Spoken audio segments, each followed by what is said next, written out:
Hi, this is Shauna. Before we get to today's guest, I want to take a minute to learn more about you, the listener. We've put together a short survey at fueltalent.com/podcast to gather information on who's listening and to give you a chance to make suggestions and comments about the show. I want What Fuels You to be a great resource for you and your interests, and I hope these interviews give you practical advice along with inspiration for your career and life. Help us continue to serve you better by going to fueltalent.com/podcast. Thank you so much. Now let's start today's show. Hi, this is Shauna, the CEO and founder of Fuel Talent. One of the things I have loved most in my 25-year recruiting career has always been the stories, the years, and successes, who influenced those decisions, and what lessons were learned along the way. I hope you enjoy the What Fuels You podcast. Today's guest on the What Fuels You podcast is John DeFeo. John is the president and CEO of Rapid NanoSensor, president of Venture Advisors. Previously, he served as the chairman, president, and CEO of CoCo Communications. John is a 7-time CEO with more than 40 years of leadership experience in strategic planning, marketing and sales, customer care, Six Sigma, lean manufacturing, and product and business development. His experience touches nearly every facet of telecommunications and medical device industries. He has extensive experience in complex capital financings, having raised more than $1.7 billion in private venture and public markets. John attended Temple University, where he received his BBA in Business Administration and AT in Electrical Engineering. Welcome, John. So good to see you. Thank you so much for joining. Nice to see you. I'm so glad that we're doing this. I'm going to hit you with some rapid fire questions. What's your favorite country that you've ever visited?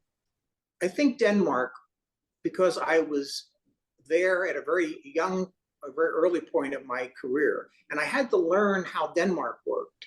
And I learned how to drive in Europe. I learned how to stay and work with a technical team and a manufacturing team. So Denmark is probably one of those foundational experiences. Yeah. Tell me about, I know that you're a commercial pilot, which is super cool and exciting. Is there a plane that you've always wanted to fly? Like if you could fly any plane. I own a 4-place Mooney. I'm a Mooney-iac. I don't know what that means. It sounds pretty cool. Moonies are the Porsche of smaller general aviation aircraft. And when I was working at US West, I had a really good year one year in the cell phone business. I had a lot of good years, but one exceptional year. And my boss asked me, well, what would you like, since I can't pay you anymore, I can't give you any more money, what would you like? And I said, I'd like to go to jet school to fly my corporate airplane that I use for business. And he said yes, and I went to jet school. Oh my gosh. That's amazing. I learned how to fly the jet airplane that was my aircraft that was assigned to me as an executive at the company. And how far have you flown? Like, can you fly it far? Oh, yeah. I've flown to Europe. I've flown to, oh my gosh. Oh, you're hardcore. That's insane. Yeah, I've had wonderful flying experiences. And still, having an airplane that sits here in Seattle, my wife and I enjoy using the airplane to go wonderful places. Oh, yeah. Okay, so I'm curious. I don't know if you're a reader. I'm guessing that you are, but I don't know how because you're so busy. But is there a book that you most often recommend? Or you can answer this. Is there a book that you're currently reading that you're excited about? Well, it's hard to say a book. Usually it's a book that I recommend that is specific to the person I'm talking to. There isn't I would say, there are topics that I recommend people understand. One is total quality management, Six Sigma, they call it lean now. And there's a whole series of great reads in that area. Okay, this one's going to be hard. Would you rather spend time in the mountains, on the water, or in the air? Oh, that's a dead tie. I love my time skiing and love the mountains, and have skied all through Europe and skied all across the U.S. for sure. And I love the Pacific Northwest is the most spectacular boating area in the world. And I have done boating elsewhere in the world and really enjoy the Pacific Northwest the best. And the airplane gets you from A to B very quickly. Is it the kind of thing where flying is just a mode of transportation, or are you kind of in your happy place, kind of zenned out while you're flying? Oh, I'm very in my happy place. Looking out the window of the airplane, all those classes in physics I had to take, you can see the physics looking out the window of the airplane. You can see how the air is going over the wings and how the airplane behaves. And looking at the weather and all the weather courses I've had to take, it really does tie a big piece of me together. Oh, it sounds like a dream to have that freedom. It really does. Are you an introvert or an extrovert? I'm an extrovert. Okay, you can either answer, what is the first concert that you ever attended, or your favorite concert that you've ever attended? I went to see Liza Minnelli in New Jersey, and she was amazing. And that one always stuck with me. I've been She's to lots phenomenal. of Yeah, concerts. Yeah, amazing talent. She's an entertainer for sure. Okay, if this one's my last one. If there was a book or movie written about your life, what would it be called? Oh, it'd be James Bond. If you pick any of the James Bond movies, they look more like things I've gotten to experience. I've been to a lot of the sets that he around the movie. So yeah, James Bond is probably my best connection. Getting into it, like, where did you learn all this? Where are you from? Tell me about your parents, the whole nine. My mom and dad are from Philadelphia, and I was born in Philadelphia. And Dad's greatest wish was that he wanted to own a home in New Jersey, right? So he and my mom bought a very nice house in Audubon, New Jersey. And so I left Philadelphia when I was 11 with them and went and moved to Audubon. And Audubon was the perfect Happy Days school and high school and setting. It was a wonderful place. And I met so many terrific people. Dad was a Army senior non-commissioned officer in the Second World War, landed in Normandy on D-Day on Utah Beach. And some years later, I got to tour Utah Beach because I wanted to see what Dad experienced. And he had a career at RCA building electronic devices of all sorts. And he shared a lot of that electronic understanding with me. And that really looked pretty interesting. So I had an early connection with electronics and decided that was probably going to be a career path for me. And I was also always interested in building things. I love to build things. So my energy was always around creating something. And tell me about your mom. And well, Mom was a manager at a local bank, and so she had really good hours, and she took very good care of me. I could not have had a more spectacular mother ever.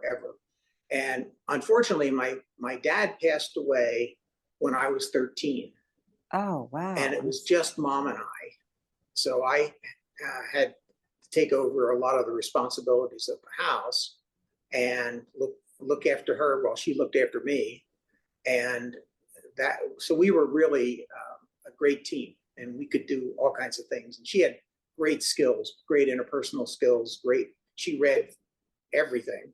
And really a lot of the things that I was successful with was because of her guidance early on.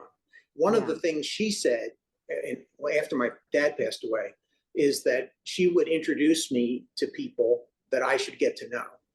And so I had engineers and machinists and carpenters and plumbers and all kinds of different career people that I got to know. And each of them were wonderful in sharing some of their background with me. And so I learned things from all of these different people, and that really had a lot to do with my interests and how I became the entrepreneur that I am today. I love that. And also that you got the benefit of learning from your dad at a young age, kind of the curiosity around like tinkering and discovery of things through like tactile, touching and opening and playing. With most people that I know that are interested in figuring things out, that's how they describe it. They just like want to tinker and figure stuff out through that. Everything I ever came in contact with take apart. Yeah. It's funny how many people that have kind of your similar background, whether it's like, electrical engineers that I've had on the podcast, or even software development engineers, talk about that side of their brain. I don't even know where it comes from, but it is that curiosity of wanting to like open it and look behind it and figure it out. And it also sounds like your mom valued, I guess, being almost like a student of the world just as much as a student of kind of school and books, or was it also a message of like results-oriented grades? Yeah, she encouraged me that I could do anything, and she really, even though many of the interests that I had, the idea of learning to fly, that no one in our family were pilots, no one in the family were boaters, and I went to work for a boating store when I was 15, and I learned a lot about boating, and it was really fun. Yeah, and you were just curious and asked a lot of questions. And were you a good student? And were you kind of disciplined around that, or what, did it come naturally? I was a good student. It was more fun to me to work than it was to get all A's in college. I got a lot of A's and a lot of B's, but it was mostly because I was working, 30 hours a week for 5 years. So that work experience really, really shaped me because I saw so much at the company. Did you also pursue music and sports and art and stuff, or were you more like, I'm about learning the world through work?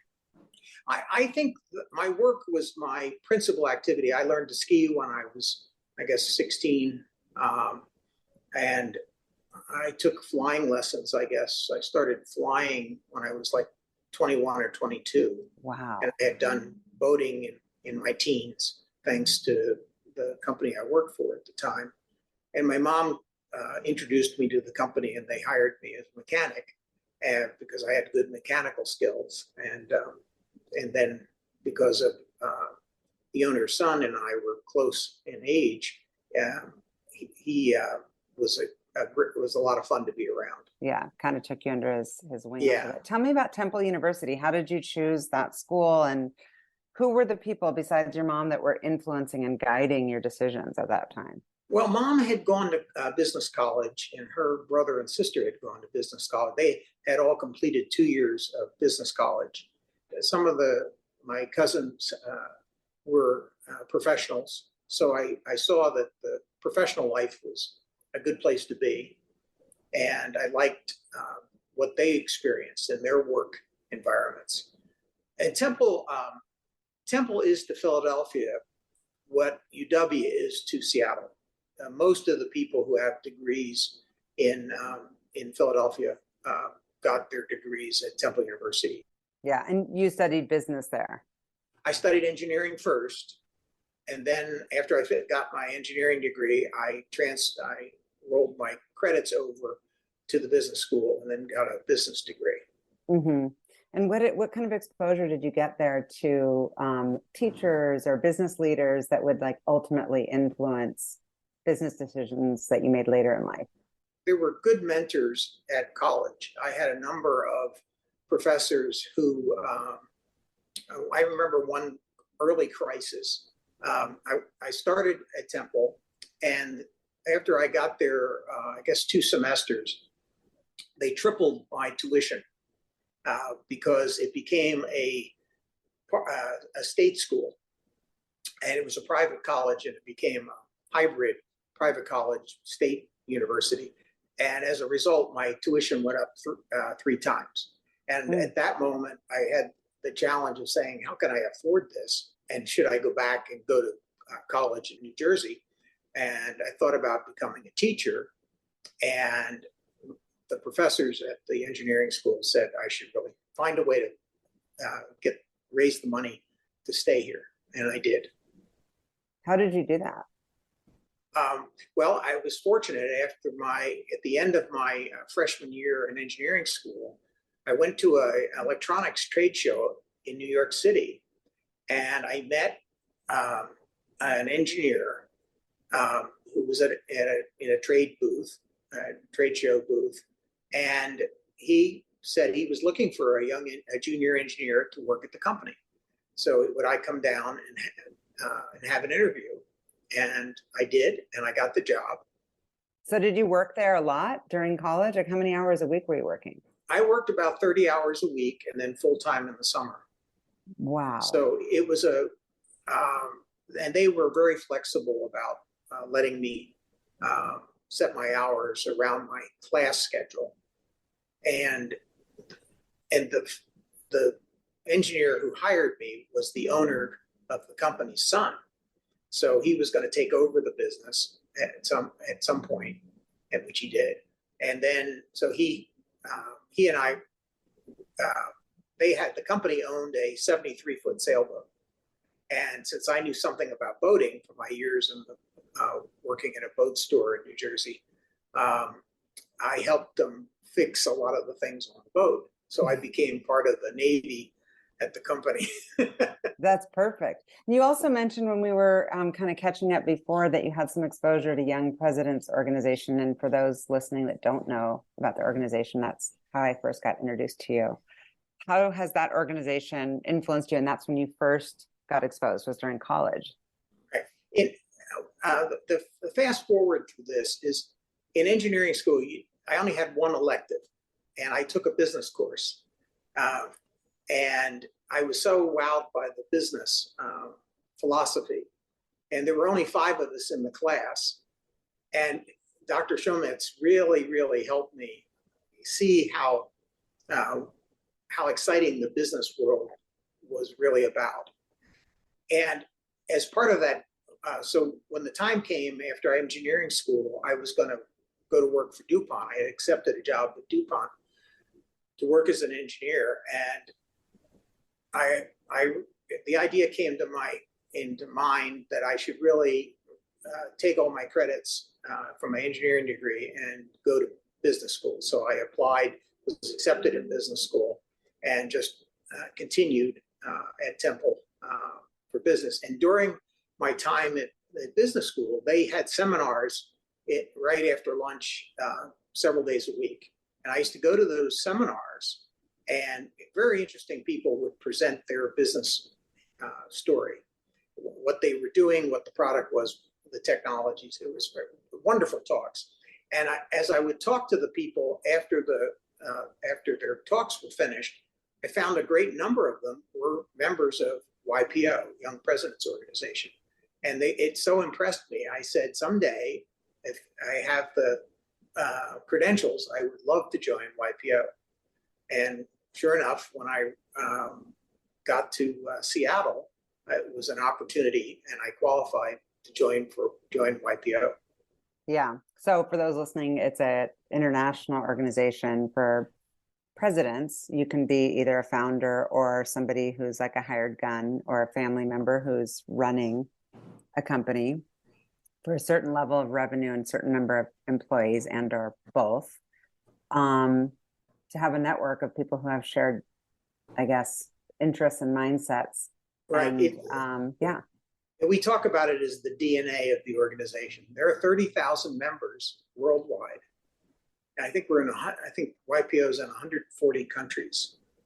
And when you travel internationally for YPO, they have universities you can attend to hear the best of the best in thinking. It's amazing when you meet other YPOers how much we are all alike. The selection process for YPO really does connect everyone. So whether you meet somebody in Turkey or in France or in the UK or in Asia, it's amazing how similar we are. Mm-hmm. And how long have you been a member? I joined in '88. Wow. Well, your history, just in researching you and talking to you a little bit before recording, is there is a theme here. It's about building products, innovating. I know you started out your career in medical devices out of school. What drew you to that? Because you really had the pick of the litter. You could have gone in any direction, especially with an engineering and business degree. How did you go medical devices, and what did you learn there? I was in a volunteer rescue squad in Audubon, New Jersey. I spent almost 8 years as a volunteer for the Audubon rescue. And as part of that, I had to take a lot of first aid training. So I learned some basic anatomy and physiology. It really was something that I learned about. And when the job headhunter found me and suggested that I come out to this medical device company in Pennsylvania, and eventually I took the job there. I applied for their new product development person, the director of new product development, and they said, you're awfully young to take on that task, but would you take, we have a position open for marketing for advertising, public relations, and you have experience in that. Why don't you start there? And I said, okay. So I took the advertising sales promotion job. And about 1.5 years later, I was promoted to the director of new product development. Perfect.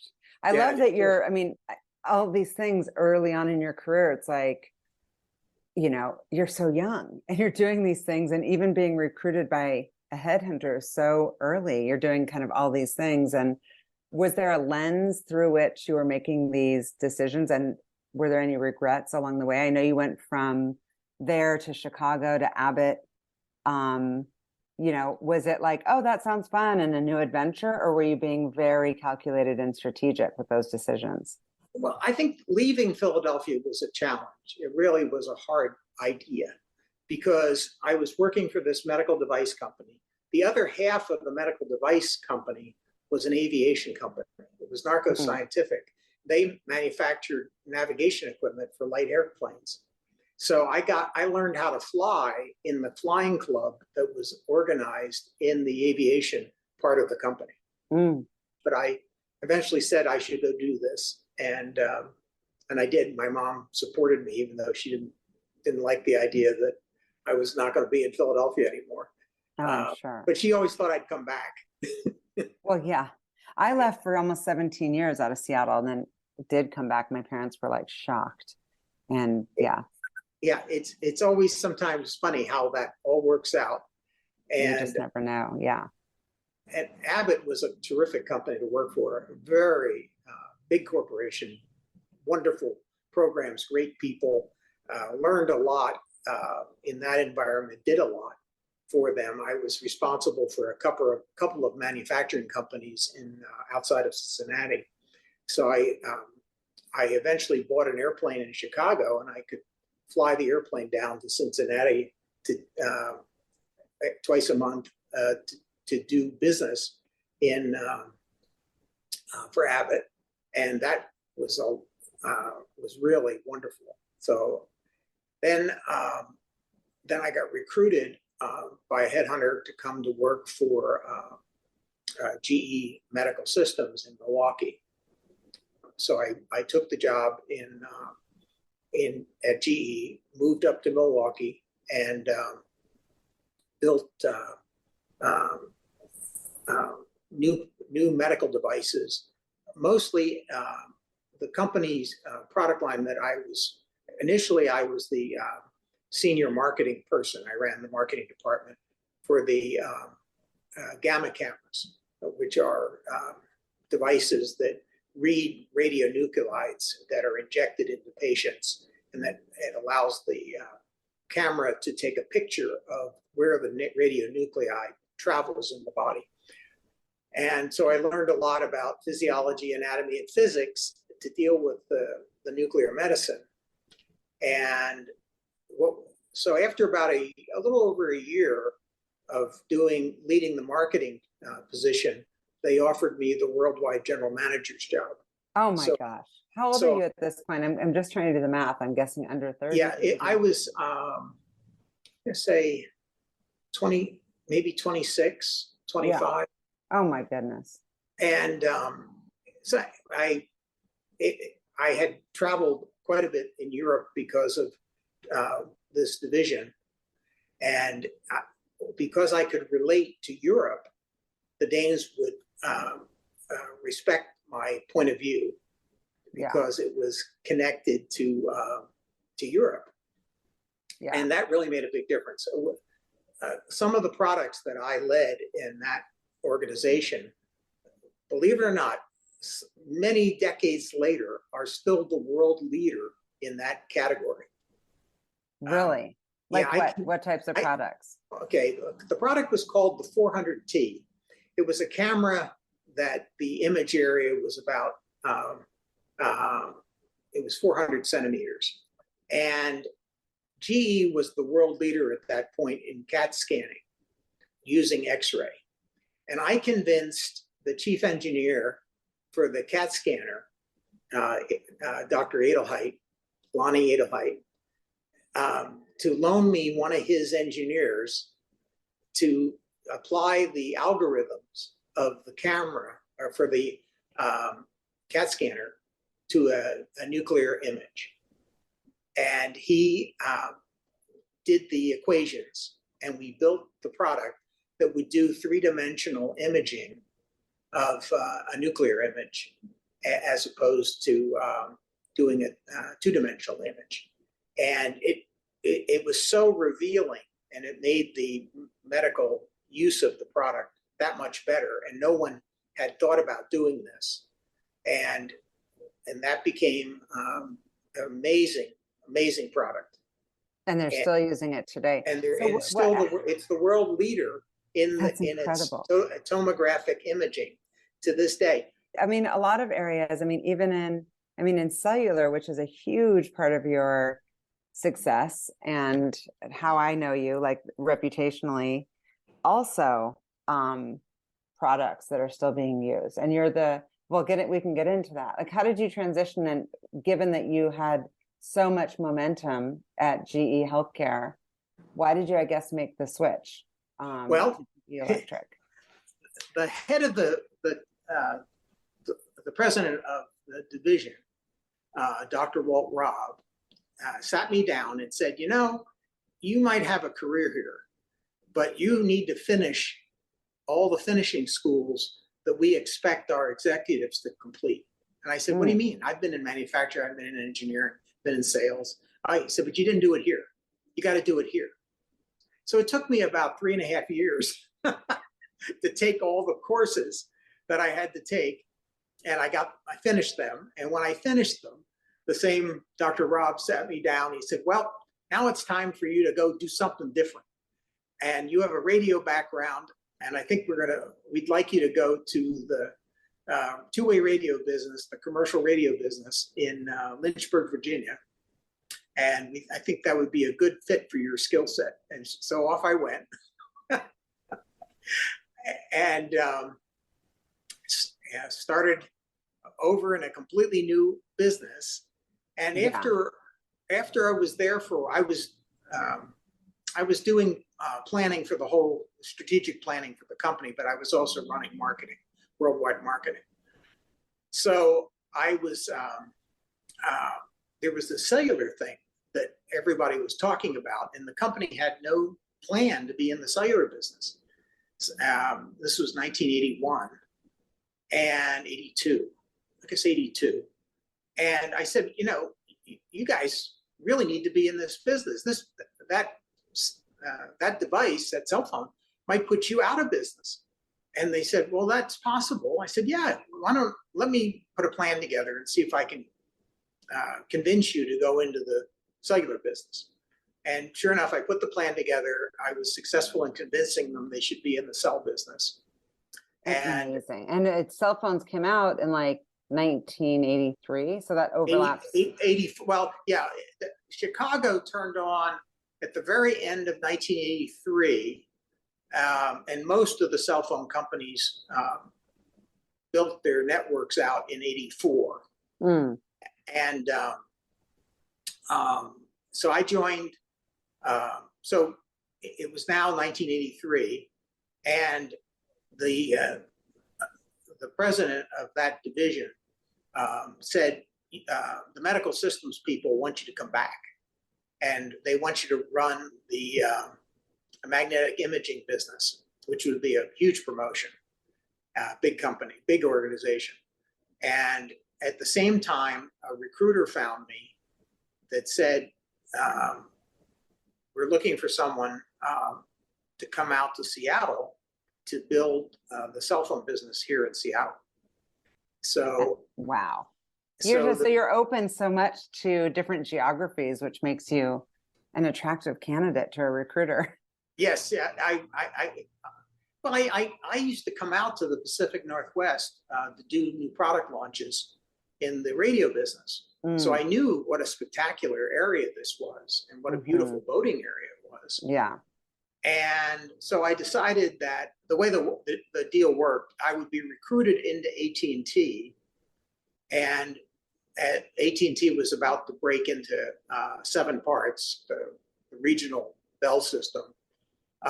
And there was going to be a cell company that handled 14 Western states, headquartered out of Seattle.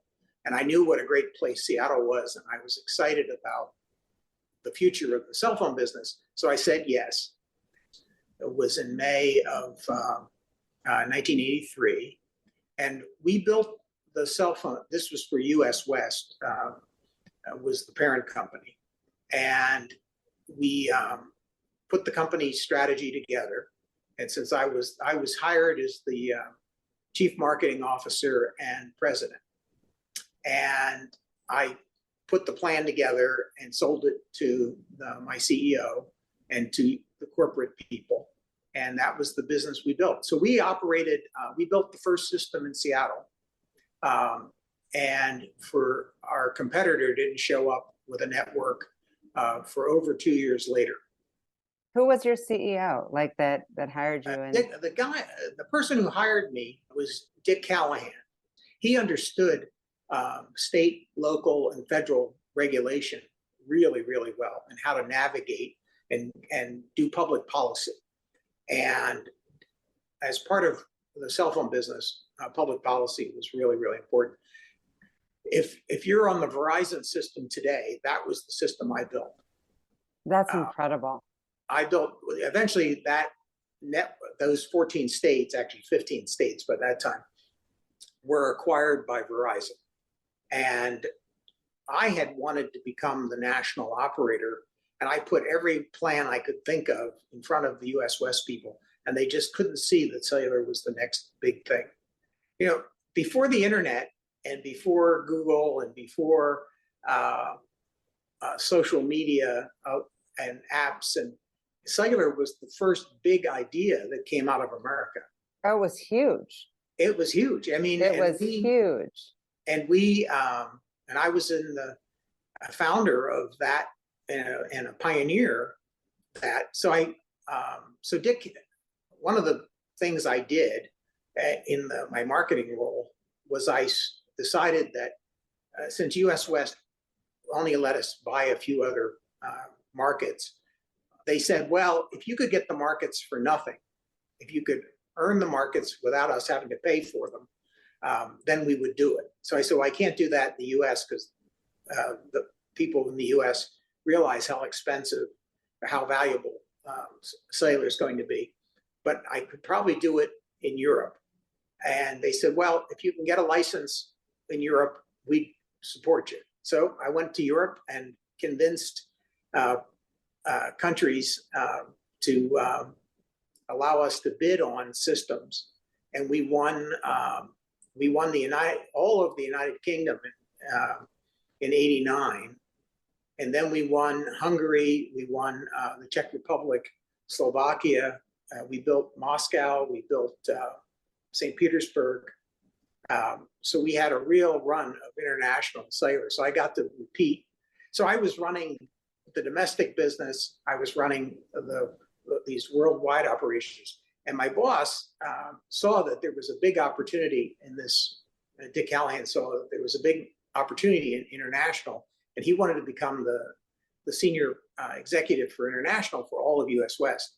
So he recommended they promote me to CEO,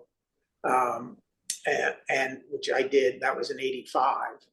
And so I took over the cell phone business and the worldwide operation.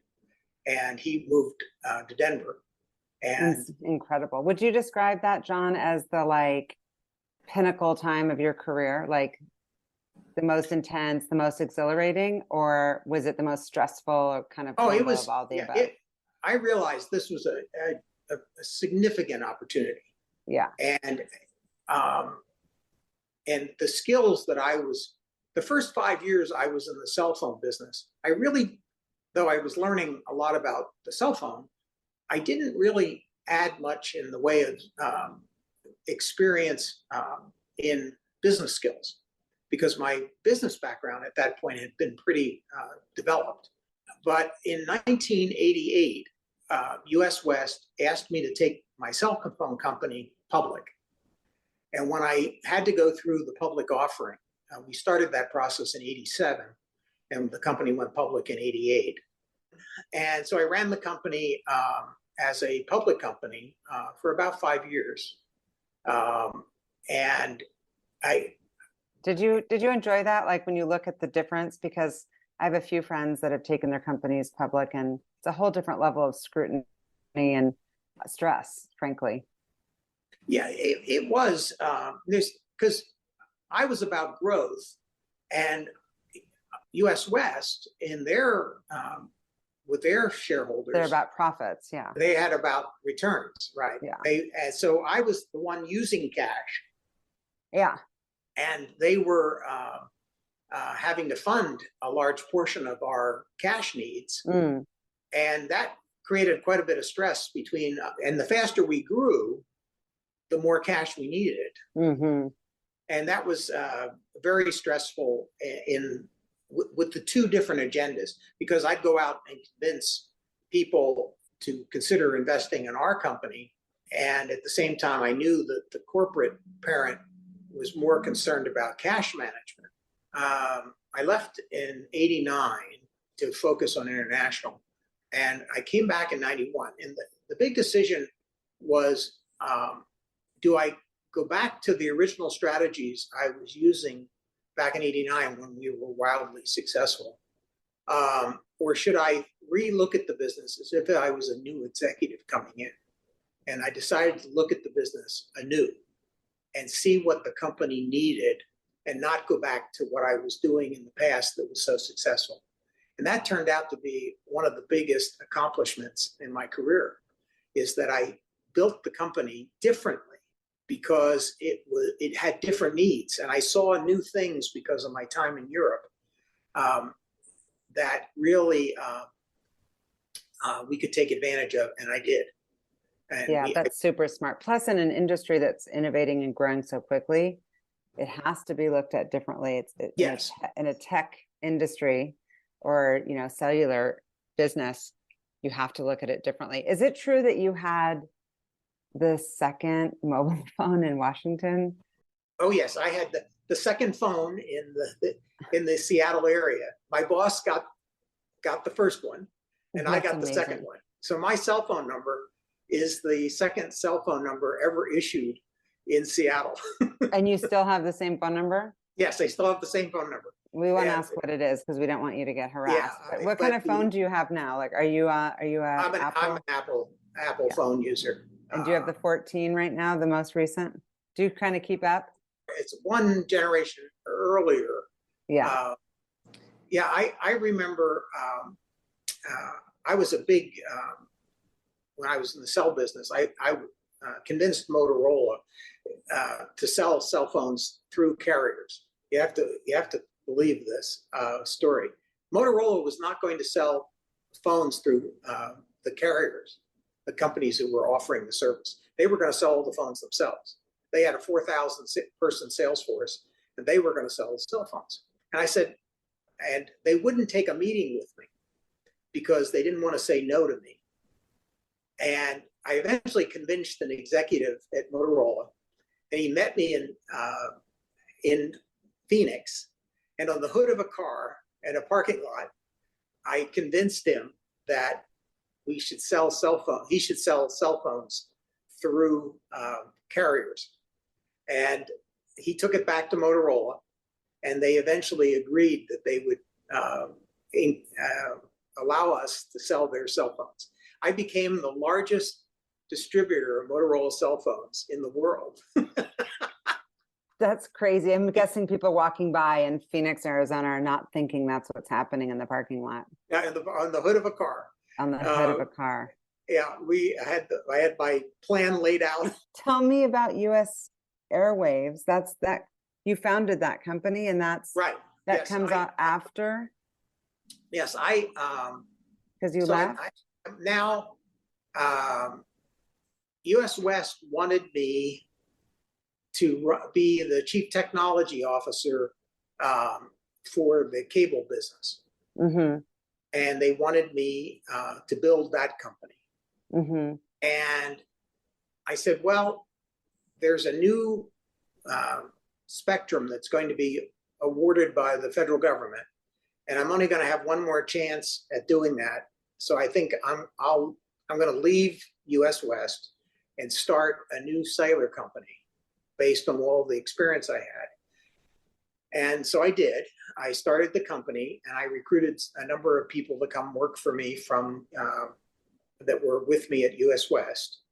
And I had to go out as an entrepreneur and raise venture capital, and was successful raising, in today's dollars, I would have raised about $15 million in venture capital. And it was Kleiner Perkins, which is probably the most it's like famous, the most prestigious, for sure. Most recent, yes. I was an advisor to Motorola. Mm. And when they would have a question about wireless or something, they called. So I would help them. Yeah. And so they agreed to have a meeting with me because we were friends. And I went in to give the presentation on the cell phone business that I wanted to start. So I sat down with two of their most senior people who are world famous, even to this day, in the venture business. And they looked at me and they said, we've already decided not to do this, but you're a friend of the company. Why don't you tell us what you have in mind? So I was, going to put my business plan up on the screen. And they said, no. There's a whiteboard up there. Take a magic marker and tell us how you're going to do this. So on the whiteboard, I laid out the entire business plan, and they thought about it for a couple of days and said, we're going to do it. And what was the business plan exactly? What was the business model? The business model was a talk and listen business, but it had a lot of pieces in it about very successful ways of distributing the phones and doing phone distribution through retail and emphasizing portable phones. And because we saw that the portable was going to be the future. And since I knew something about Europe and the UK network, which was designed for portables, I would do that in the US. And that convinced Kleiner Perkins to back me. And then I raised, over a year period, I raised another $240 million, which would be over $1 billion in today's dollar. Oh my gosh. And so I did a Series A offering, and then I did a Series B, and that gave me enough capital to go to the auction to buy the spectrum. So we got to the auction, and we started real well, and basically they screwed up the auction, and nobody was successful. Yeah, it sounds like from just listening that this was your first challenge. And how did you face that, and how did you just kind of like pick yourself up again and keep on it was charging? really disappointing. I mean, to work that, I had never worked as hard as I did ever to raise that kind of money. Yeah, that's a big feat. And the people who said yes, it was a who's who in American business. Motorola made an investment. Hyundai, made a major investment. Qualcomm was an investor. It was a MCI. It was a who's who group of companies, and each of them I would negotiate to use pieces of their infrastructure to build the new company. So MCI was going to give me their customer care software capability. It sounds like a slam dunk. So it's just so unfortunate. It was all put together. We had agreements with everybody, and then the auction went sideways. And within 2 months, the business was done. I closed the business, and everybody had to go find something else to do. How much time did you take off in between that and your next thing? And I guess what was your strategy for figuring it out? Because some people would have just gone into kind of a slump. Yeah, it was easy to do. I went on some boards. I put a consulting company together and went into helping entrepreneurs raise capital. I was very successful learning how to do that. And I had Goldman Sachs as coaches, and I had, if you saw the companies that Merrill Lynch, I learned the capital markets business from the best of the best. Lehman Brothers. So are you still doing that business where you're helping entrepreneurs? Yes, I continued that. Later, it came back. I still do some of that. I do it at the University of Washington. I'm a mentor at the University of Washington CoMotion Innovation Center, and we do mentoring of early stage companies. So we found an introduction to when I was now doing consulting with early stage companies. There was a wireless company up in Canada, and we showed up to see if we could help them with their strategy. And one of the companies that was helping them was from Bechtel. And after they got to know me, they said, we would like to start a venture capital company. Would you be interested in being CEO of a venture capital company? I said, gee, can I use my team? And can it be headquartered in Seattle? And they said, yes. So I took my consultant team and we became venture capital people. Yeah. And what kinds of companies are you investing in? Like what stage and what sectors? And well, it was relatively early stage, and we would go out and invest in companies who were going to win licenses in some auction or some form. And we invested in about, I think, 6 companies. And we were interested in Western Europe, the European Union, and essentially in North America, that's where we were focused. So we had an office in London and an office in Seattle. And the people at Bechtel were the best of the best.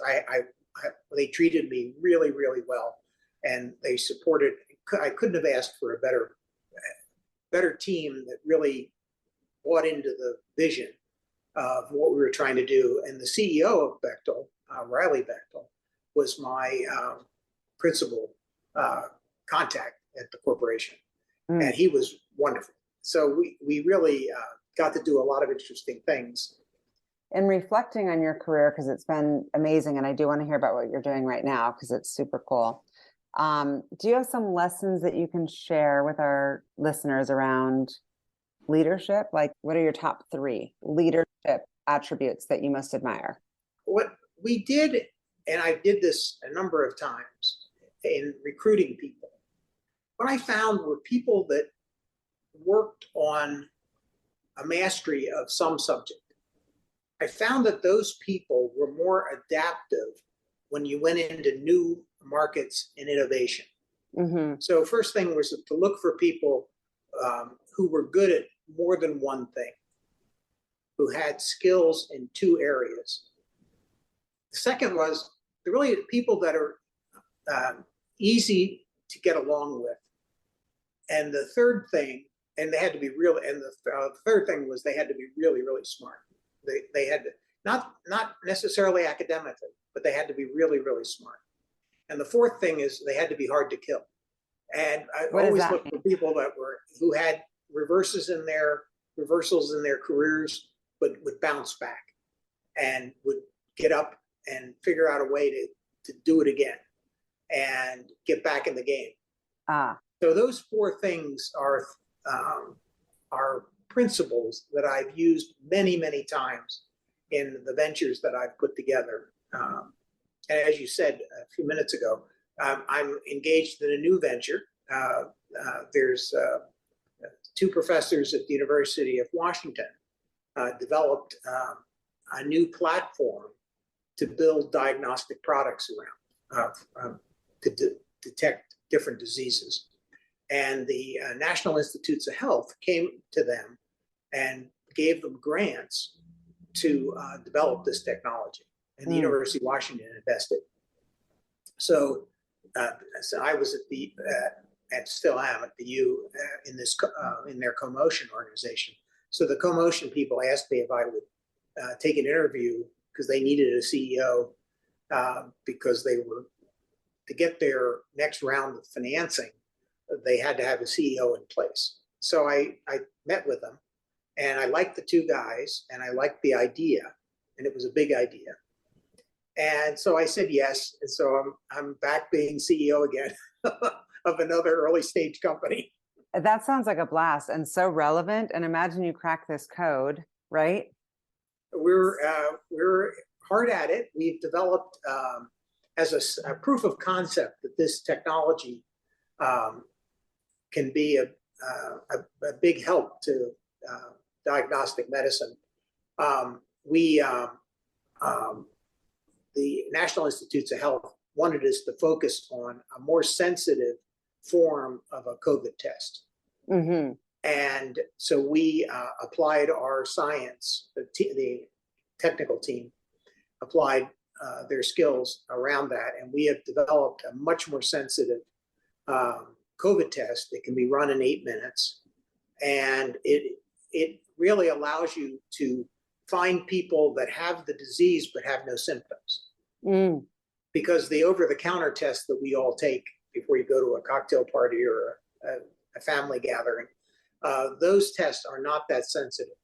And you can have the disease present and you can be infecting other people because you don't know you have it. Mm-hmm. So if you use this test we're developing, we've developed it and it works. It would detect the disease before people have symptoms. And is it available? No, we're in the process. We have to get an FDA approval. Do it. That's so exciting. We're on the track. That's exciting. Yeah, I love how you've come full circle in your career. Yeah, I'm back at it in the medical device business. Yeah, and it's fun. It's been a long time since I was in the medical device business. The FDA has added an immense amount of regulations, but because of the way the National Institutes of Health funded us, they assigned us an accelerator, and the accelerator has all kinds of consultants in it. And these consultants understand the regulatory requirements, understand fundraising. They have all kinds of people that come to help us in the company, and they don't charge us for any of that. So it's amazing what the National Institutes of Health are doing for us, and it's been terrific. So it's a great way to come back into the medical business because I have all these smart people that bring me up to speed on what happened in all the years I wasn't in the medical business. Oh yeah, and UW is like at the center of all of it. Yes. So given that you have, given all of your personal passions and hobbies, and also just how busy and brilliant you are, I'm curious if you've got hacks on time management or anything you can share about how you set yourself up for a good week and a productive day or week. Well, yeah, every day is a busy time, but it's really focusing on what has to be done today. I try to be very much in the moment and see what other people in the company or that I'm working with or at the NIH, what do they need to be successful? And those are the things I prioritize first. Yeah. So it's really about asking the question, how can I help make them successful? And that's the basis that I make each day about how I'm going to spend my time. Like servant leadership. Yeah, it's very much the servant leadership. That book is always stuck with me. Yeah. And those are the best leaders and the ones who lead with empathy and modeling behavior versus just kind of top down. Yeah, I love that. Okay, my final question for you, John, and thank you again, is what fuels you? What fuels me is really the having a palette to paint on. Is the idea of innovation is really deep inside of me, and that really guides me on what I do next. And I love to learn new things and learn new cultures and learn about new people. So the curiosity is very much a big piece of me.